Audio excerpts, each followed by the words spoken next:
Alright, well we're back and we've got a very refined looking screwdriver now. Well, not really, it looks quite rough. But it's the right width now. So that's good. And I had this movement out there with me and I had it, I was using it as a sort of a test, I guess, just to make sure that it actually would fit. So I just kept taking material off until it eventually was able to undo these threads. So this is nice, huh? This will be handy in the future. So let's get these screws out of here. Make sure to put them in a container where they don't get lost.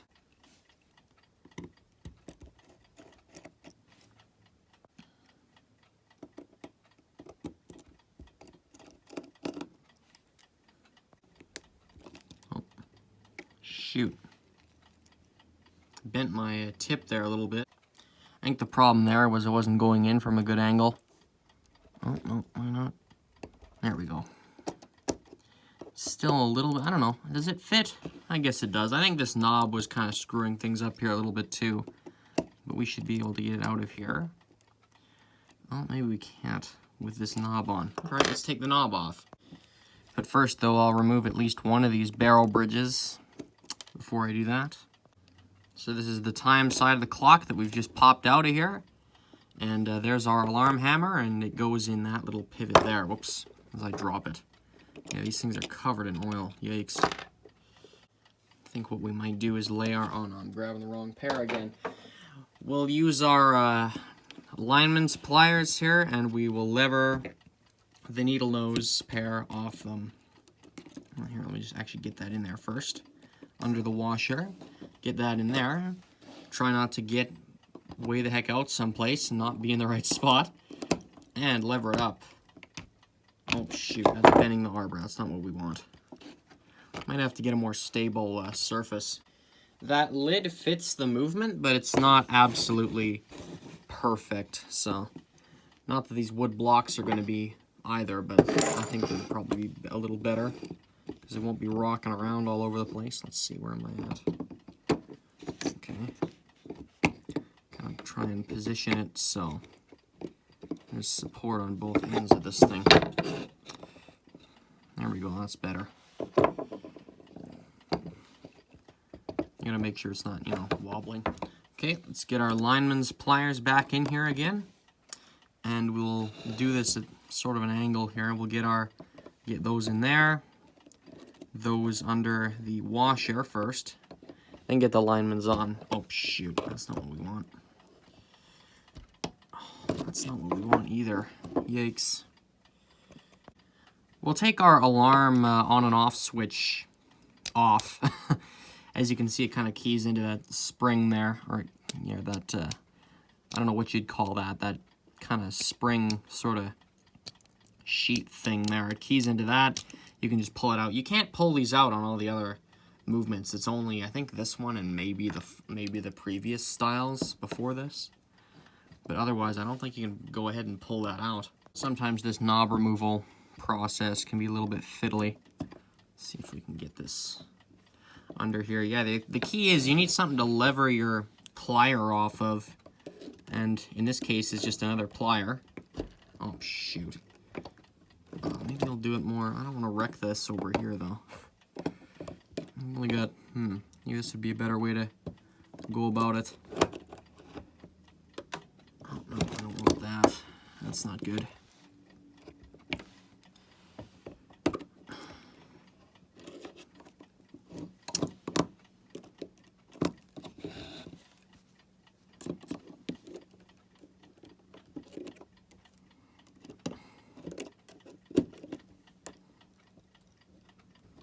I want the whole movement coming with. Oh, shoot. That's not what we want.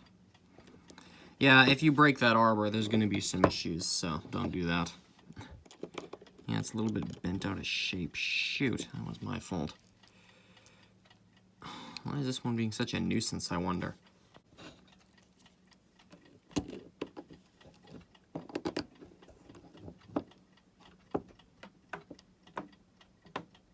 No. That's a wrong answer there.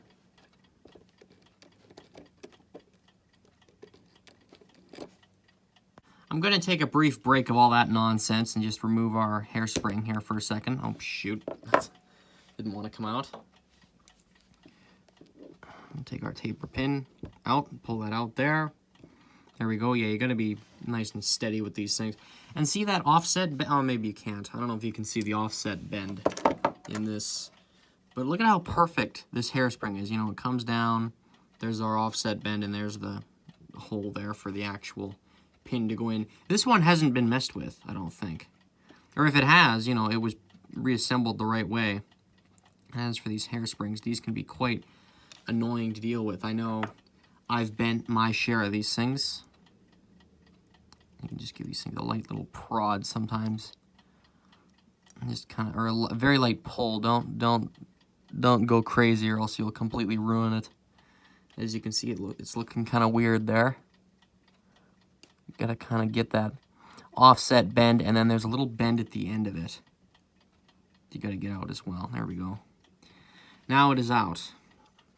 So we can flip it over and remove the balance wheel itself. So we can just loosen this screw here, or this, I don't know what you'd call that thing. Whatever it is, you can loosen it.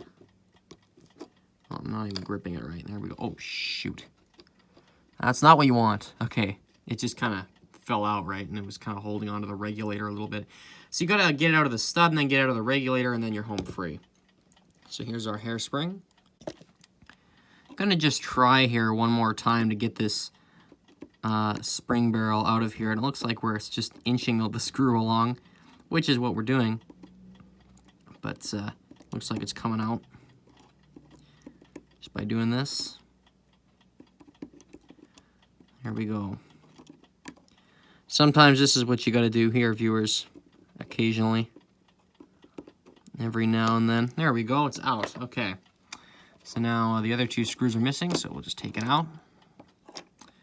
And there we have it.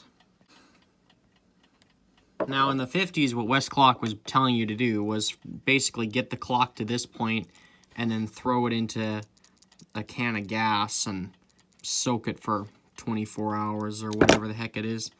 We're going to go further than that. We're going to get that knob off and dismantle this completely, because look at how disgusting this thing is. So really, in the long run, if you don't take the thing fully apart, you're wasting your time. That's what I've gotten out of this, because you miss stuff. You don't see that certain things might be bent out of shape, or something might be, who knows, you know. Okay, I'm going to use these pliers here and try again here. If at first you don't succeed, try again. Hey! Yeah, so we got this right at the perfect angle here. I think our previous attempts got some sort of, you know, it might have moved the knob up just a little bit, but not fully off. So knob removal sometimes can be a tricky thing, and how they usually do it in the professional world, they don't use pliers and stuff like this. They actually have knob removing tools, which are basically like gear pullers, except they just remove knobs instead of gears. So I think they're basically the same thing. You can still buy knob removers, I believe, from Pinion Clock Parts, that website there, and there's probably a bunch of other sources. Just look it up. I don't think it'd be that hard to find. Anyway, these washers here, these are for dust protection. If you're wondering why there's all these washers here, there's a spring for the washer. Just making sure that, you know, when this here sticks out of the back of the case, just making sure that no dust gets in here. Obviously, you know, that's only good for so long, because over the years, dust is just going to naturally get into this thing. Now, if you don't have a nice pair of nut drivers like this, grab a pair of pliers and undo these pillar nuts here next. So that's how you kind of do that. You just grab it and turn it like that. But we're going to use the nut drivers in this. See that? Beautiful. Works perfectly fine.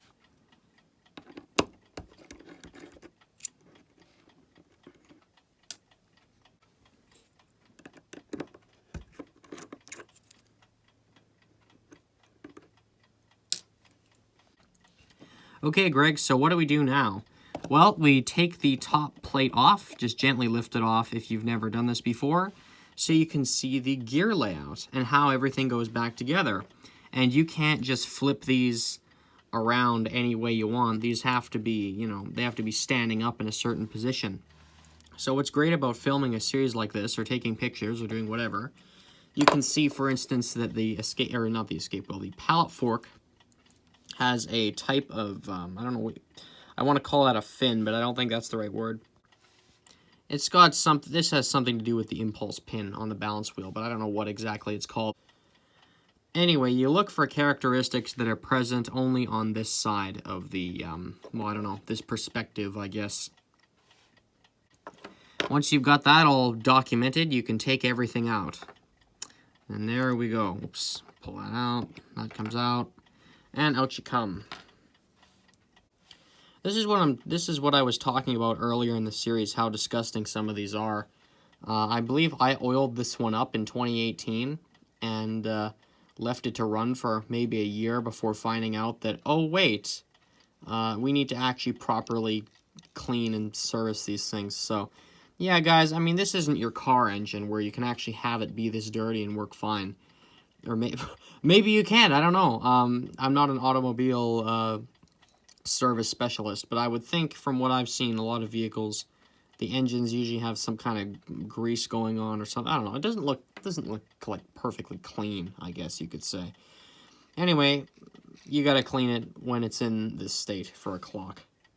There you can see more of the grease and stuff and oil that was under the spring barrel and whatnot. Oh, there's a washer there. There's our double D washer from our alarm mechanism in part 1. Let me just push that off of here so that doesn't get lost.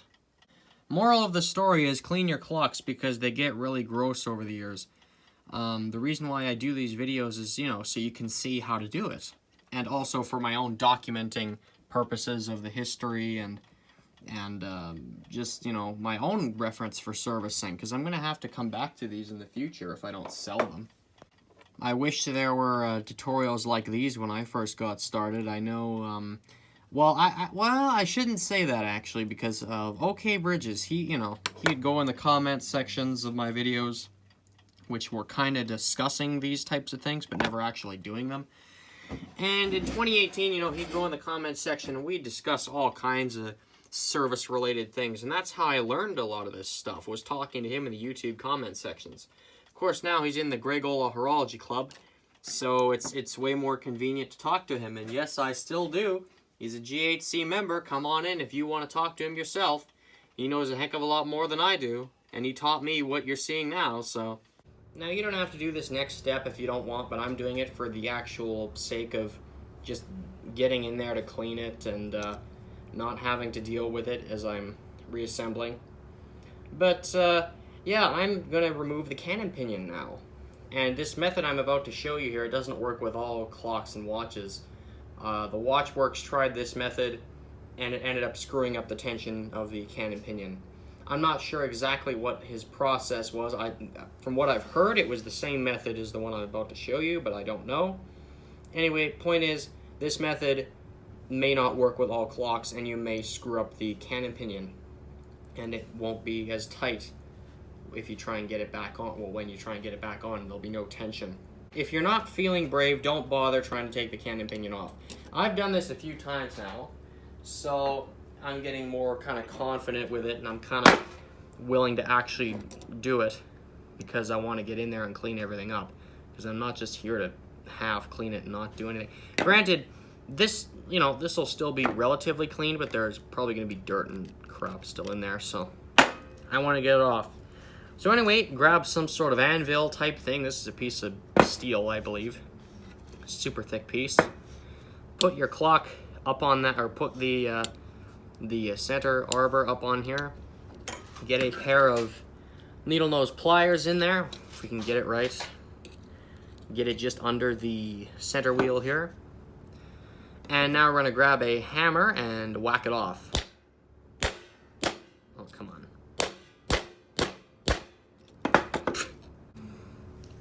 Okay, usually this thing works. Maybe it's the way I'm doing it. as you can see where I'm getting it in there. There's nothing down there, just getting your pliers there and get it through. Okay, I got my pliers through a bit more. There it is. And keep in mind which way the Canon pinion actually goes back on. So as you can see, it kind of has this bevel looking thing on the side. Oh, you can't really see it. It has that bevel on the side that it goes on, and this flat side on the other side. So as you can see, viewers, that dirt there on the center, around the center arbor there, that would have been left there in the cleaning process if we had left our Canon pinion on. So now we can properly oil that, clean that, so that's great. So yeah, if you're not feeling brave, don't bother, but from what I've seen, it works great, this method. So hard surface, get your pliers in there, get it under the center wheel, and just give it a few whacks with the hammer, and it'll pop right off. So now our center arbor just comes off like that, easy peasy. And there's our Canon pinion there.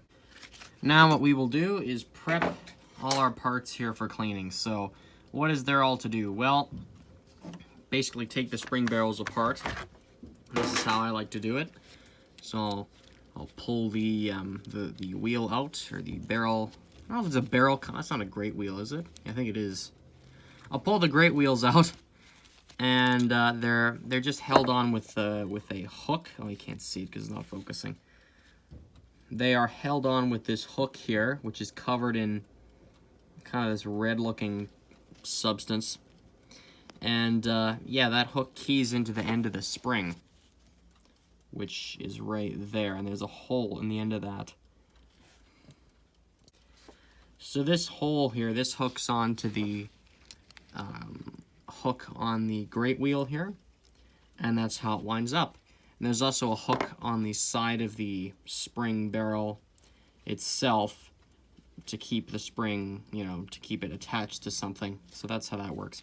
Anyway, I just thread these out. I usually wear a pair of gloves with these things.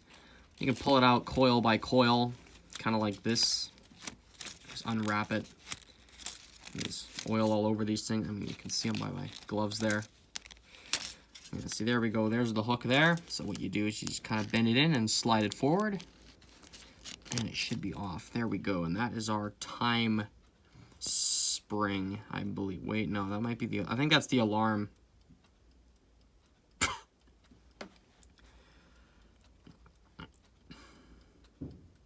Okay, I believe this is the time spring, but I'm not 100% sure. And make sure, like, take notes on which way it goes on, because you'll be screwing around with it later, looking at the spring like this and going, why won't it hook on, or does it go in the other barrel or whatever? So yeah, we do the same with this one. Just kind of pull it up a little bit, turn it backward. I usually turn these things backwards. Oh, there we go, unhooked. Look at that oil. I'm pretty sure that's the oil. If I haven't said it already, this clock I've messed with in 2018. I think I believe I put some oil into this thing, and you can definitely see signs of that. Let's see here. Let's pull this out of here. Oh yeah, and we got to keep track of which great wheel goes on where, but I think that's fairly easy considering the size. Okay, just kind of get the first few coils out, grab onto them, or not. Of course, this stuff is more extreme on bigger springs, and you don't use this method there, unless you're working on a phonograph, which that's even bigger than anything. But that's a whole nother subject for a different video. Anyway, out it comes. It's kind of popping out a little bit. The main thing is to keep more or less control over the spring as it comes out. But that's looking a little bent, isn't it? There, I think we'll be okay though with that. It might be a weak point though in the future. It might snap. Whatever. If the spring breaks, it's contained inside these barrels here. So we got that all apart. That's some random wheel off of a Style 66 that someone managed to rip off the rivet for that clock. That's an accomplishment all in itself. Now what we are going to do, viewers, is take the hairspring and balance wheel apart. And this is the last piece, I believe, that I need to really disassemble, quote unquote. I mean, it's just one piece on another. It's not really disassembling. Well, it kind of is. It's a very short disassembly. We'll call it that.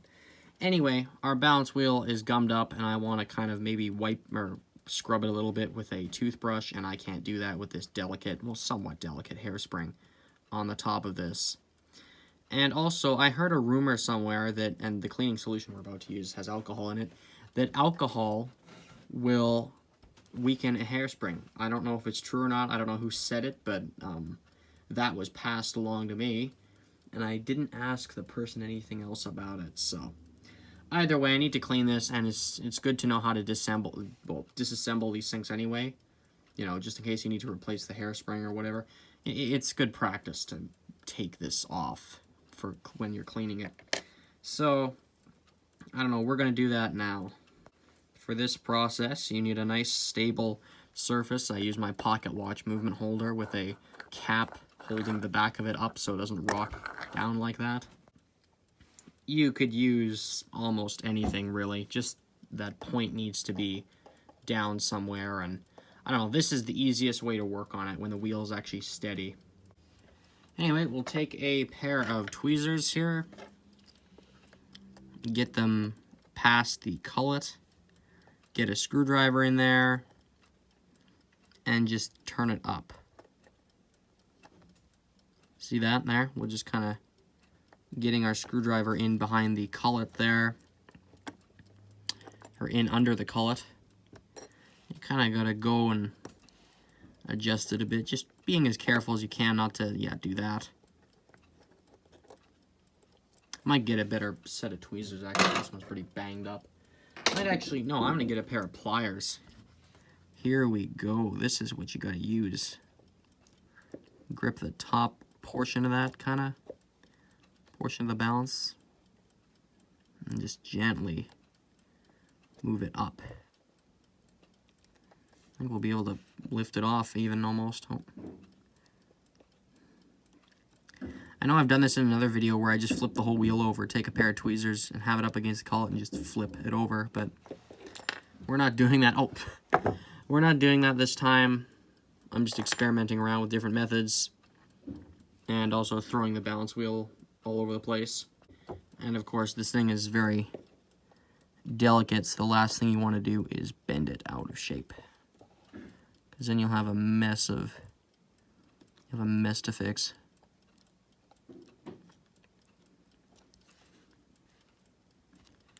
Where am I at there? Just have to get this thing in here right. So I'm gonna actually grip or push the cullet out of shape, or push it out of the way, I mean.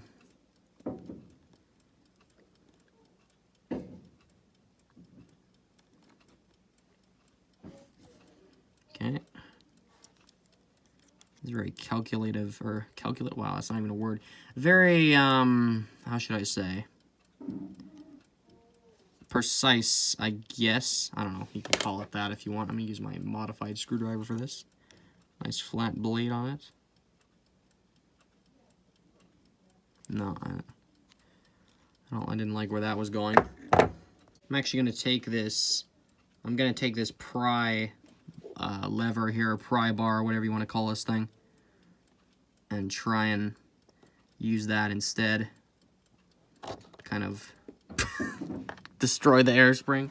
That wasn't the most graceful way. I don't know, it was okay. I think I did it better in the Baby Ben, the Charmer series. Just to pick, oh, okay, never mind.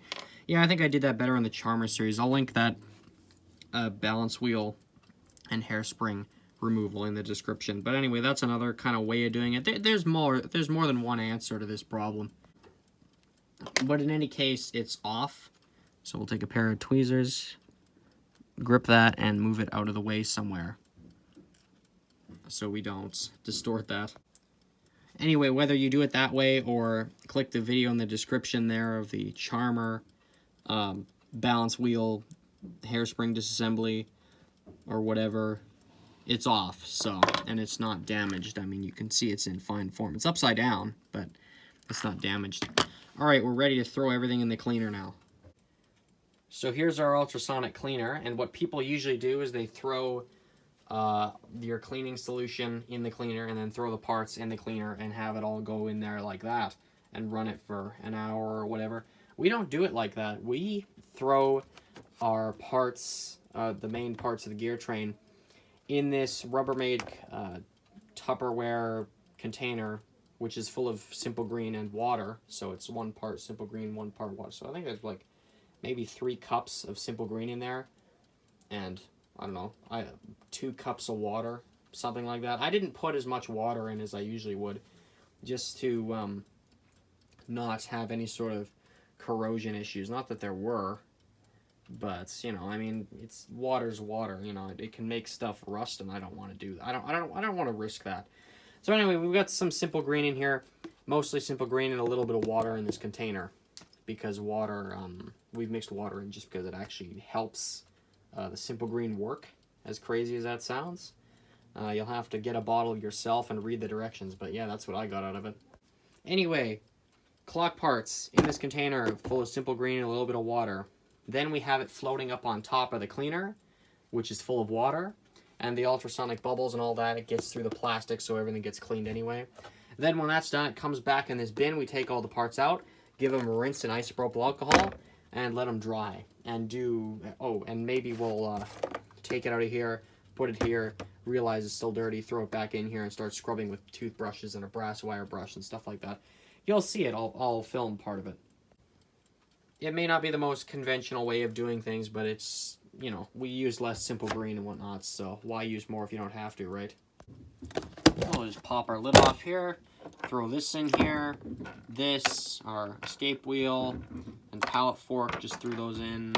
Top plate, oh no, that was the bottom plate. Top plate in there now, other spring barrel, great wheel, balance wheel with no hairspring on it, and all the other gears in the train. And of course our main springs need to go in. I'm going to throw the winding keys in here just to see if any crap can be taken off those. Oh, there's another great wheel. You know, because this one looks kind of icky a little bit. Throw the knobs in, see if there's anything that comes off of those. Throw our I completely forget what the alarm finger ramp mechanism there. We'll throw all our little we'll see about the little washers here in a second. We'll throw our alarm hammer in there, and we'll throw our staff for the alarm on and off switch in there. But wait, you say, Greg, you've got all these little washers and stuff. What are you going to do with those? Well, we're going to take all this stuff here and throw it in our tiny little vial. Well, it's a Q-tip container. We're going to throw all these little parts that may have old grease and oil. Actually, there's a pillar nut. We don't need to throw that in there. All the washers that have grease and oil on them, and just huck them in there as well. That pillar nut's looking a little dirty. Yeah, I think that's what we're going to do with these. And just look at the color of the Simple Green for a second, viewers.